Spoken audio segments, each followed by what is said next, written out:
Good afternoon, Philippines. So 1 p.m. nga pala yung departure time namin papuntang San Miguel. At ito yung mga kasabayan ko sa multicab. Iwari daw, nahihiya pa. At ito naman si Ma'am Tupas, yung ibang mga tropa natin. At syempre, nandito lang tayo sa huling party na multicab. Uy, shout out sa inyo! So yun na nga, at nauna tayong umalis papuntang San Miguel. So atin nga pala kami ng DSPC at Division Festival of Talents 2025 doon sa San Miguel, Surigao del Sur. Dito na kami sa Lanusa or Gamuton Lanusa.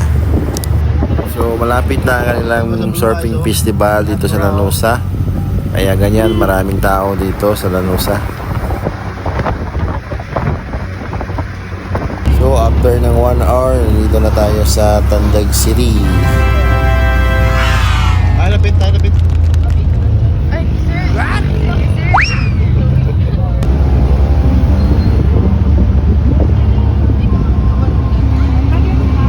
At syempre, dumaan muna kami sa McDonald's para bumili ng mga pagkain. Ma'am, Hindi, naglungagan may nini mo? 167 ay. Lungagan nini. So after ng Tandag City, dito na kami papuntang San Miguel.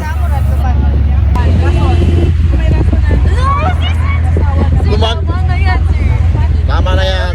So itong bahagi naman dito is papasok na kami ng poblasyon or San Miguel. Hi guys. At ito naman is yung elementary school nila ng San Miguel.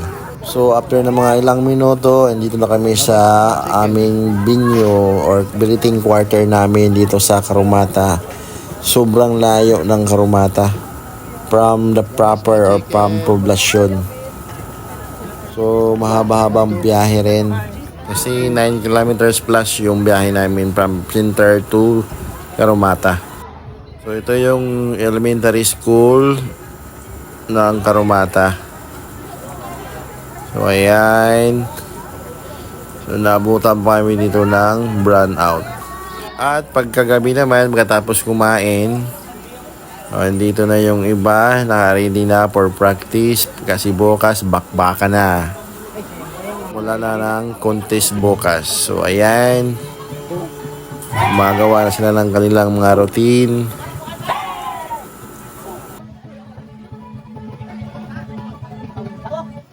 At syempre, after natin kumain, magpahinga, dito na tayo sa area natin.